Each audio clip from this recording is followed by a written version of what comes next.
It's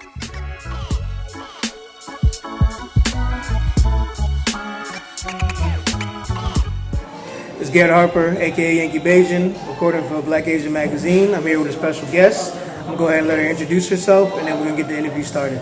Hi guys, my name is Gugu. I'm 27 and I'm from Toronto, Canada. All right, getting this interview going. So, there's a couple part questions. So, where did you grow up? Where do you live now? And how long have you lived there? I was born in Zimbabwe and I moved around a lot. I moved to Canada when I was 9 and then I live in South Korea now in a small little town and I've been here for 2 years. Almost 2 years. Yep. And town called? In a town called Mungyang. Even local Koreans don't even know our town. It's crazy. It's crazy. And she's been here for 2. Mm-hmm. So almost 2 years. Yep. So you definitely have me beat because I've only been here since February. But I know more places here than she does. All right. I ain't gonna say nothing. I'm not gonna say nothing. Next question. Mm-hmm. What made you decide to leave home and travel abroad in the first place? Well, I moved around a lot as a kid, so I like traveling anyways. But coming to Korea specifically, I've always been intrigued by the culture and the language. So I was like, I'm gonna come. Ever since university, I just said I wanted to come. And I finally took a leap of faith. It was really scary, but I did it, and now I'm here 2 years old. All right, so moving on. Next question. What was it like in your hometown? Like, can you try and give me like a picture of how you grew up and things that went on? Again, I said I moved a lot as a kid.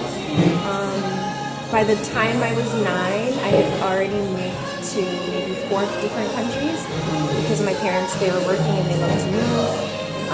I grew up with 2 working parents, around a lot of family friends. In Canada when we moved, it was a very white neighborhood. Yeah. Yeah. So you privileged is what you're saying. Like you can say privilege, but obviously if you're like the only black family in a predominantly white he was token privilege.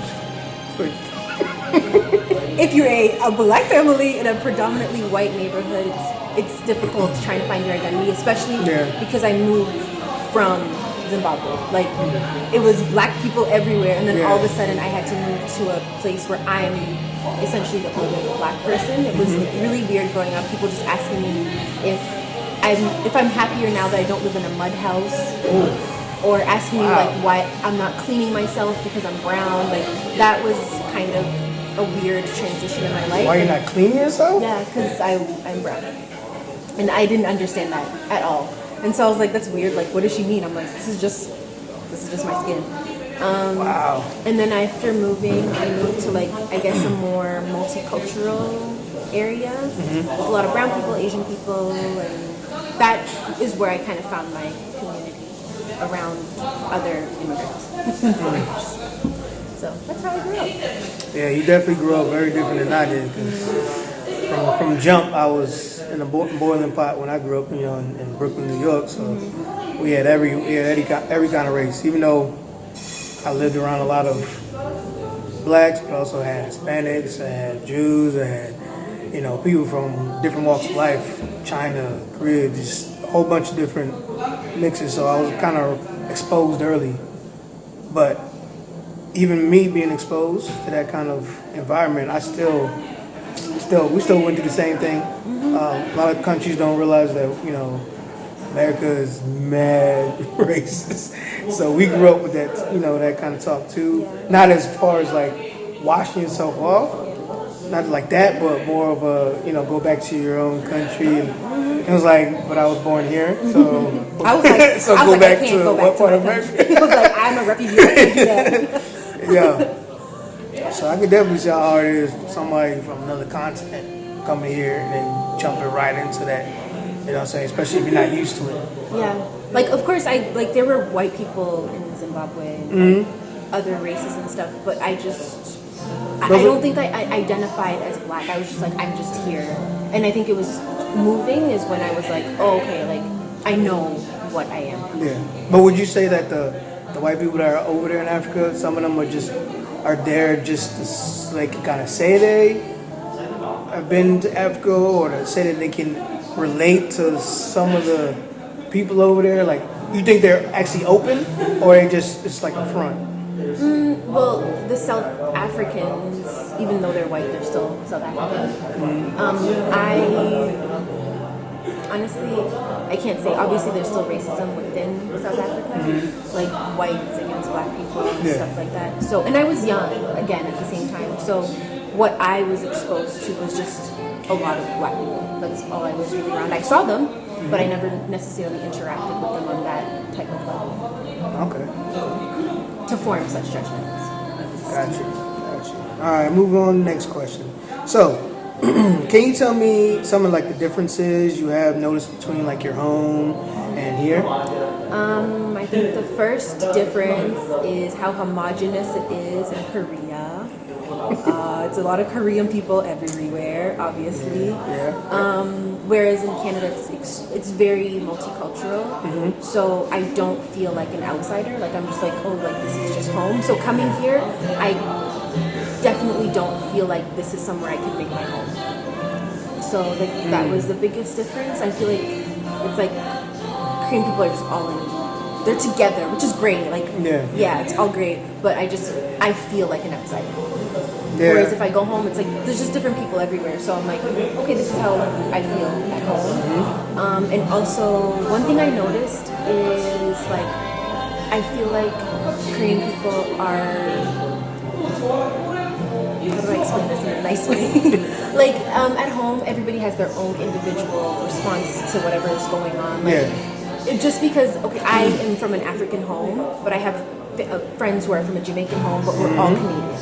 Whereas if I ask a Korean person, or if they ask me like, so in Canada, this is what you eat. I'm like, this is what I eat in my African home. I can't say that my friend Ashley is eating the exact same thing because she's from a Jamaican home.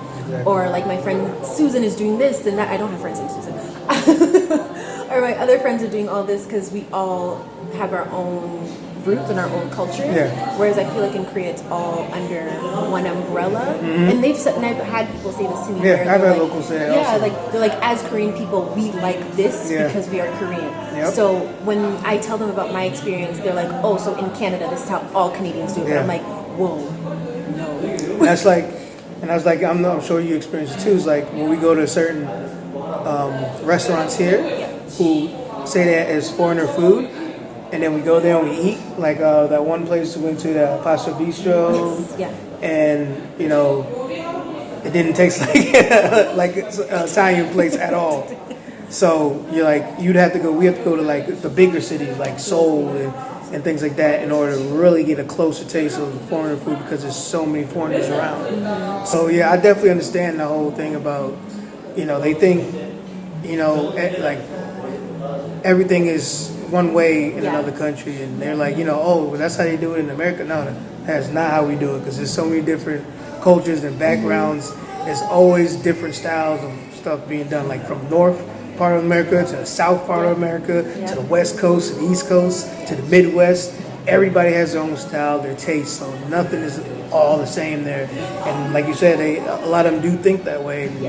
Like here, what is another thing they love to do here is mayonnaise on everything. What's the other thing? I remember eating a mayonnaise fruit salad with tomatoes inside. I took a bite and I was like, fruit salad, and then I ate it and I'm like, it's mayonnaise. Ooh, wait. Oh yeah, so definitely if you move here, for the people who are not here or thinking about coming to Korea, just be ready for a shock of the food. Like, don't believe just because it says there's from the Western country or whatever that it's gonna taste that way. No way, in no way, shape, or form is it. You know, unless you, like you said, unless you go to like the bigger cities like Seoul and stuff like that, where you can actually find and taste home. Because we have some great places up there. We go to Italian place, Mexican place. I mean, it's not necessarily Mexican food like you find in the States, but it's pretty close, and it will do, especially for being out here if you miss that kind of food. So another difference I've noticed is how conservative it is. Yeah. Compared to Canada, like I and I grew up in a conservative family, but moving here, I was like, oh, I didn't grow up in a conservative family. I was like, oh yeah, I thought I did. I thought I did. Like exposing shoulders for women, like me just wearing a shirt like this is a no. Like, which is crazy because they don't want to see shoulders, but even the younger, like elementary, middle school girls will walk around and wear shorts, very short shorts, skirts, and everything, and no one says anything. And back home, we be like, yo, you need to go inside. You better hike that down. You better wear something long. Your parents would be like, no, you ain't leaving this house looking like that. Yeah. But here, it's fine. But showing shoulders for females is a no. No. And it's so hard for me in the summer because it's humid. It's so humid in this country, and then I trying to dress in a conservative way for work is very difficult because I just want to wear a tank top. Tank top and like pants, and I'm good to go. But I can't even do that because I need to wear a turtleneck up to here, and that's okay. And then also I'm a more curvier woman compared to the Korean person, and I've noticed that's also an issue for me. Yeah. Like no matter what I wear, I think it'll always be viewed as provocative. Like I can be wearing a turtleneck and just black jeans, but my students, like random people on the street, I can tell that they're like looking at me and like it's that for me is a little weird. Yeah. And me being a guy, it's, we can't wear shorts, of course, for work like you would in the States. If it's hot days, certain jobs you can wear shorts. Here. No, not in a job setting. Which is crazy because women can wear like short skirts. Yeah. And I'm just like, I can't go to work like that. But it's like so normal. I can go to work like that, but I'm like, I can't do it because I grew up and I was like, no, I can't do that. And another thing that's different out here too is like in the gyms. In the gyms, like in America, I'm not sure about Canada, but I know in America, in the gyms, like usually you have girls feeling uncomfortable because you got guys always gawking at them, trying to talk to them in the gym while they're trying to get a workout. Here, I'm the one getting harassed in the gym. Like everybody, they want to come up, they want to touch my chest, they want to rub my arms. I'm looking like good thing I'm, comfortable with myself. But partner, I'm in the gym setting right now. I'm back off. What I'm saying, get a little back. But then I found myself, and when I'm done doing my workouts, I look, and got a couple of them just staring at me, and then if they see me look at them, they try to look away and stuff. So they just want you. Now I know how the women feel in the States. So it's crazy out here. Like some roles are reversed out here. So be ready for that, guys. So if you like to work out, be ready to be the one to get gawked at and touched at in the gym. The females I see there. And they might be dressed very sexy in the gym, but the guys, nobody is, messing with them and gawking at them. It's the guys reversed. Oh gosh, I feel so violated. But be ready for that if you're not here, or if you're not comfortable with yourself. Just get yourself ready, get that mindset ready. So go ahead and move to the next question. So what kind of work do you do now? Like, do you go into as much detail as you can? I'm currently an English teacher at a middle school, an all-girls middle school, which is so exciting. How many schools do you teach at? I only teach at one school, which is rare. Very lucky, because how many do I teach? Three. It's very rare. Like last year I was teaching at 2 schools, but I was teaching over the limit. So this year I've gone down to 1. I had 25 classes last year. Over the limit. 25 classes. It was hard.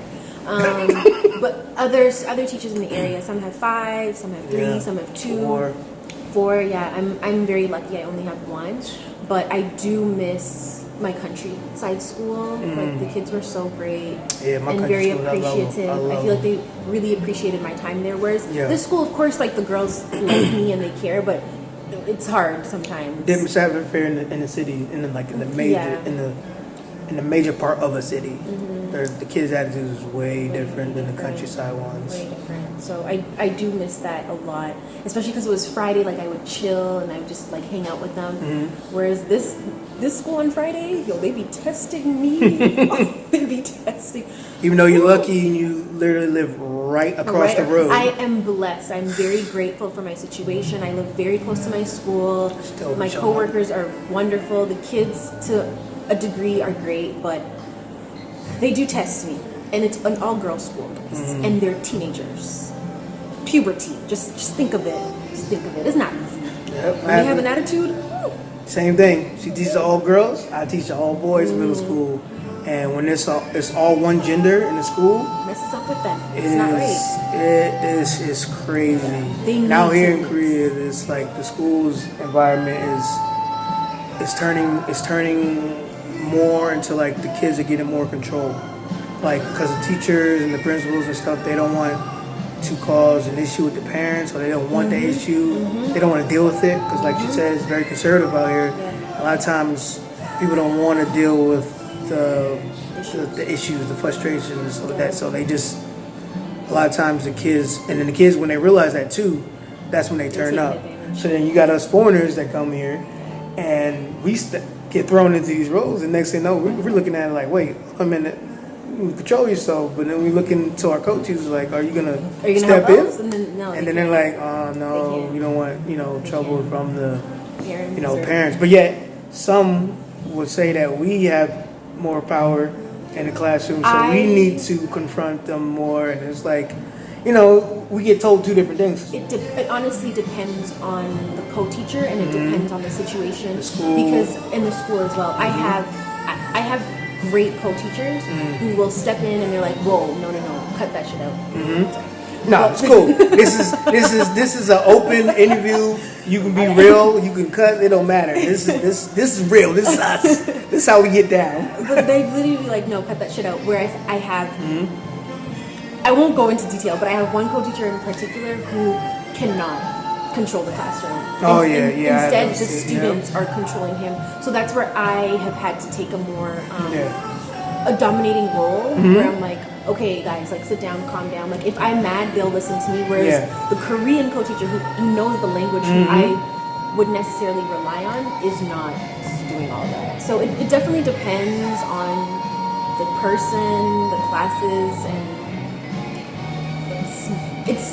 This role has taught me how to be patient, but it also... for sure. For sure. And it teaches you, and it shows you how much patience you actually have. Absolutely. Unless you do this kind of role, this ESL teaching, any kind of teaching job overseas, it's like, it will show you just how much patience you have, depending on what age range you teach to. Yes.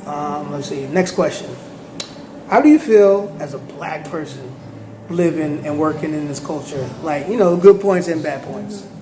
I will say that in the beginning, when I first moved here, obviously you're going to a new country, and like you, as a black person, I know people be doing this because I do it. I always go Google, how is it like being a black person in blah, blah, blah. If I'm traveling somewhere, I always look for that. Yeah. Or if I'm just in general and moving. Being cautious. Yeah, just being cautious. Like, because I don't want to be put in a position where I'm feeling uncomfortable, but obviously, unfortunately, the world that we live in now, black people are just... Yeah, or even others of color. Others of color, yeah, people of color for sure. I think that when I first moved here, I was extremely anxious. Yeah. Because when I Googled, it was a very small city, so I just imagined how it's like at home.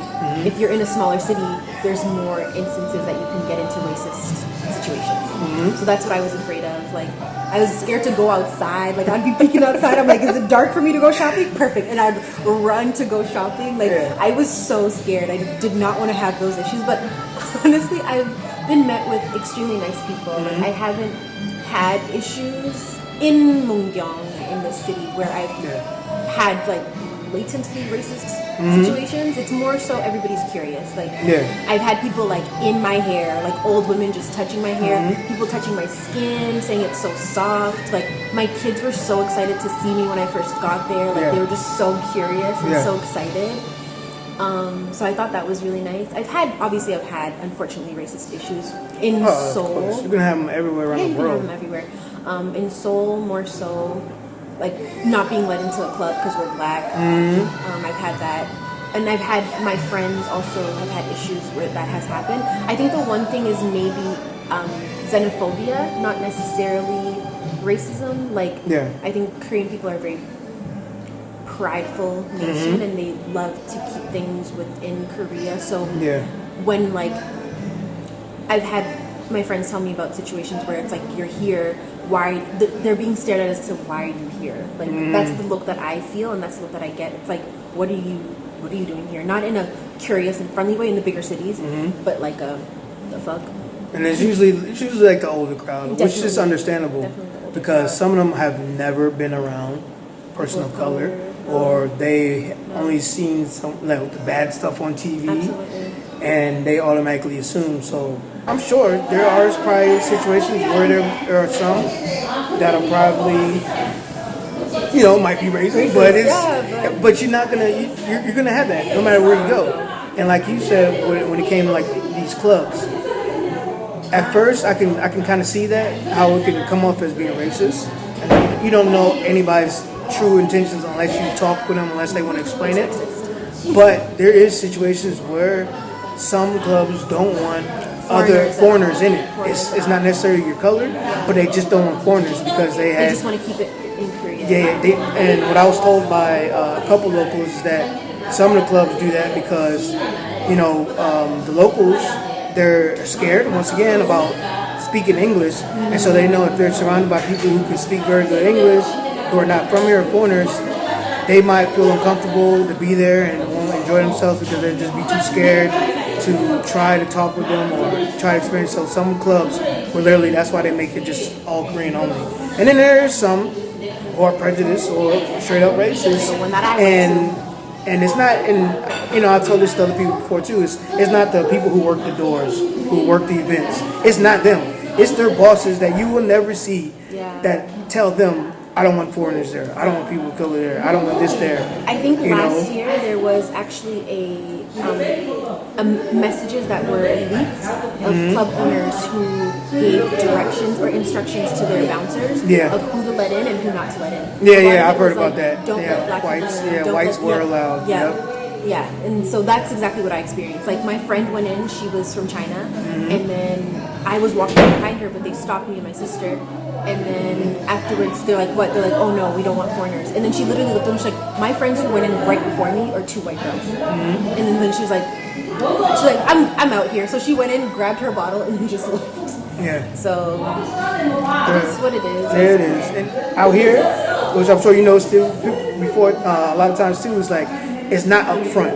It's not in your face. So it's more behind your back, and they make up a lame excuse, which it's clear as day, is not the real reason. Which in all honesty, that's how it is in Canada. Like people think that Canada is not racist. Y'all, if you're a person of color and you live in Canada, you know what's up.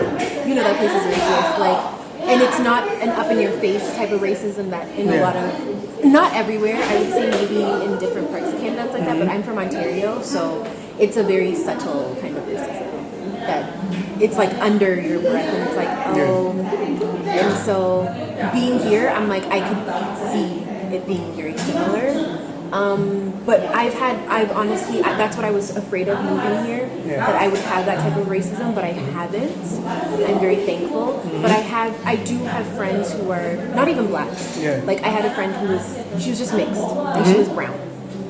But she got it. She really got it. Like people giving her whitening lotions, her principal asking her why she got darker over the summer. Oh wow. And like just giving her looks, like she got it constantly. And I remember her asking me like, how are you dealing with it being a black person in Korea? And I'm like, I'm not. I'm not. It's more also curiosity. You don't know. It's case by case. Everybody has different experiences. I've never gotten the upfront racism. We're not saying it's okay and it's fine, but you learn how to build up a tougher skin, and you're conscious to it. Ooh, I'm woke to it. I know there's racism around the world, so I don't put it past nobody, but I'm sure you do too. It's like you learn how to not let that define your experience, because if you look for something you're gonna find it consistently.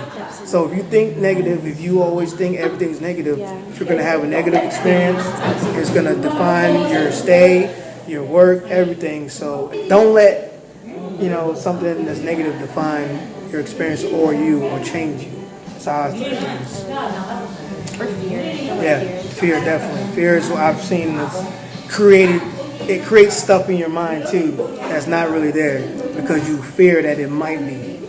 For example, I told you when I first got here, I was so scared. I was so scared to go outside. Like, it took me a really long time to be comfortable living in Korea.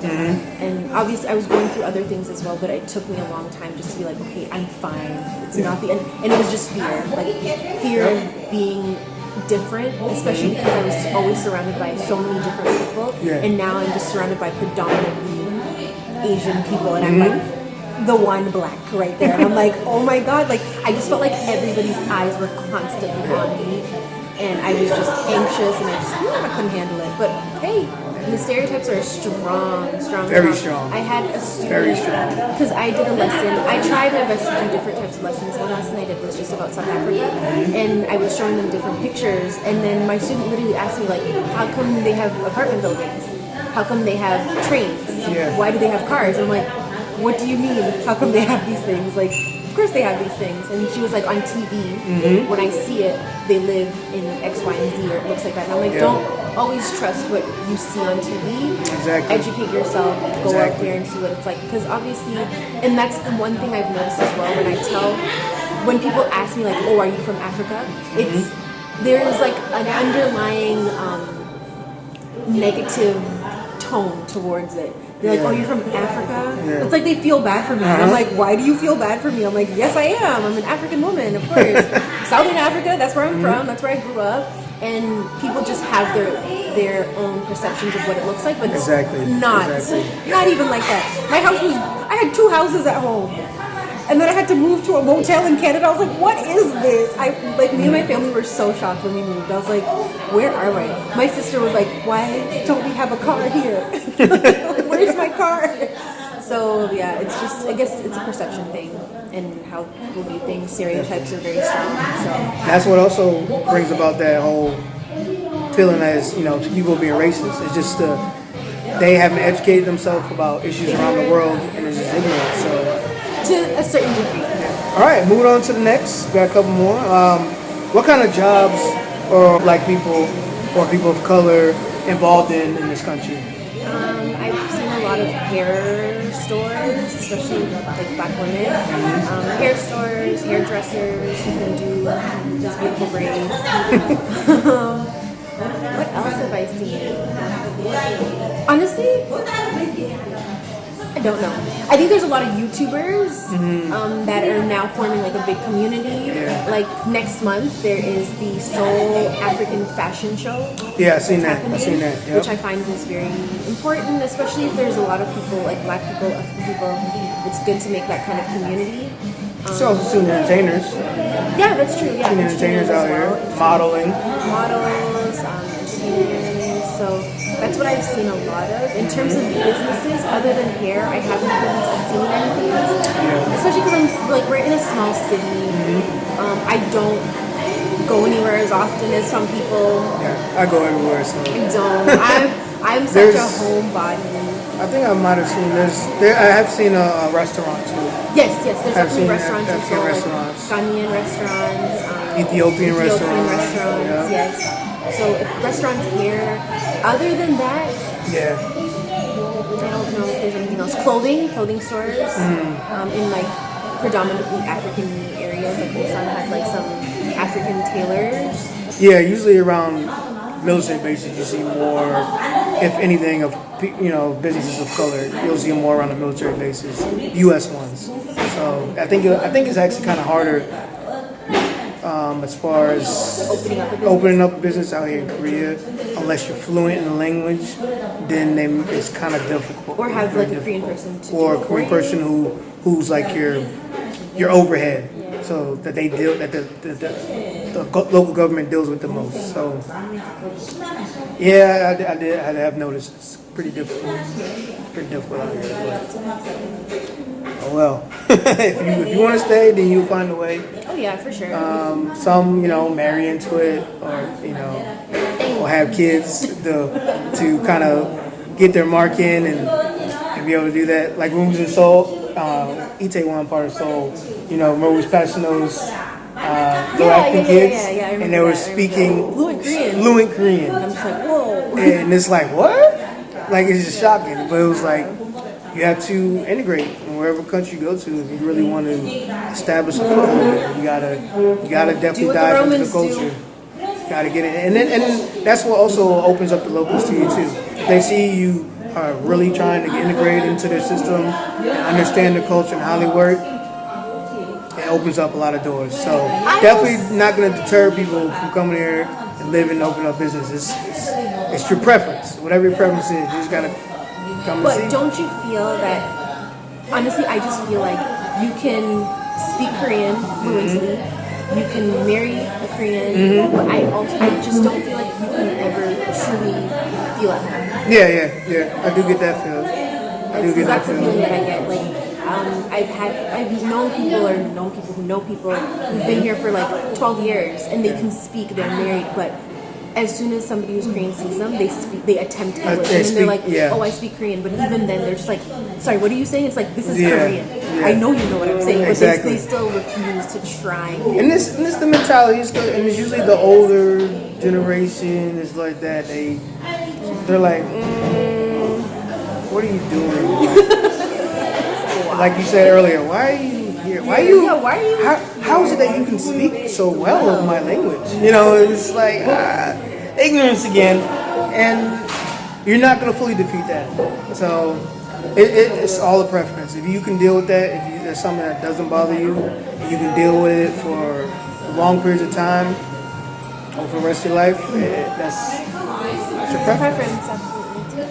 All right, so a couple more, so we can wrap this up. Can you tell me one thing you really enjoyed and loved about Korea? Because we don't want to end this on like a negative note about Korea, because in all ways, shapes, and form, we've had a blast out here. It's a beautiful country. Like Korea is a very beautiful country. Like especially driving other cities. Yeah, like the mountains scenery. are beautiful. The fall is so gorgeous, like cherry blossoms. I love how everything. Yes, I love how everything is readily available. Yeah. Like if you're hungry at 3 a.m., you can get a meal. Oh yeah, 24-hour kimbap hours. You can love them. So readily available. So I really like that, and the people are genuinely very kind and very caring. I remember I got lost once. I didn't know where I was going, where I was. I just woke up and I was like, where the fuck am I? And like so many people tried to help me. And I really appreciated that. So, like I've had a very positive experience being here. Obviously, there's certain things that I've nitpicked at where I'm like, I can't make this my home base. But it's definitely a country that I can see myself traveling back to. Oh yes, visiting. Like I just really love, and there's always something to do, especially in the big cities. There's always something to do. It's a lot of fun going out, just being around people, you meet really nice people when you go out. And a lot of the times where I've been feeling like super defeated, it's usually I meet a Korean person and then they're like, what's wrong, girl? Like I've had that so many times. Like I remember I was at the store once and I was just sad and somebody like invited me to their house for dinner and I was like, thank you. Don't kidnap me, but thank you. And that's another thing that I've noticed in Korea, it's very safe. Oh, definitely. It's so safe. Being back home in Brooklyn and being back home in other parts of the U.S. that I've lived in, it's like you are consistently wondering about safety. I was legally able to carry guns and have them with me, and it's like the culture there is like, you got to have a weapon with you. I got to worry about stepping outside my house and getting shot by cops all the time. It was like that environment. You don't know if this is going to be your last day, growing up in the U.S. Out here, any hour of the morning, I'm safe. From early in the morning to late at night, it doesn't matter. I go exercising, I go walking around, whatever. Even though a lot of the women. Me being as a woman, like I don't feel like I'm in a position of danger ever. Like I've walked home drunk 4 a.m. and I'm perfectly fine. I have left my apartment door open the whole weekend. Nothing was touched. Nothing was stolen. Like, it's very, like, I feel very safe. Obviously, there's situations. Oh, definitely.